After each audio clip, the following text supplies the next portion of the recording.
திடீரென பெய்த கனமழையால் கள்ளக்குறிச்சியை அடுத்த கூட்டடி கிராமத்தில் சுமார் 5 டன் அளவிலான நெல்மணிகள் மழையில் நனைந்து சேதமடைந்துள்ளன. அதிகாலை 3 மணியில் இருந்து உளுந்தூர்பேட்டை மற்றும் அதன் சுற்றுவட்டார பகுதியில் பலத்த மழையானது பெய்தது.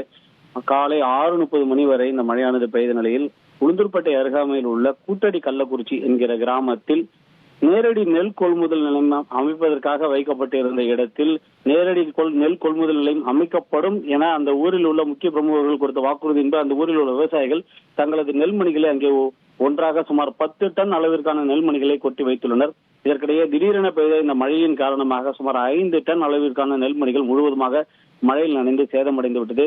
இதனால் ஆத்திரமடைந்த விவசாயிகள் உளுந்தூர்பேட்டை சேந்தநாடு சாலையில் சாலை மறியலில் ஈடுபட்டனர். தங்களது மாட்டு வண்டிகளை சாலையின் குறுக்கே நிறுத்தி மறியல் போராட்டத்தில் ஈடுபட்டனர். எனினும் மாணவர்கள் பள்ளிக்கு செல்லும் நேரம் என்பதால் தங்களது மறியலை அவர்களாகவே கைவிட்டுவிட்டு சாலையின் ஓரமாக நின்று போராட்டத்தில் ஈடுபட்டுக் கொண்டிருந்தனர்.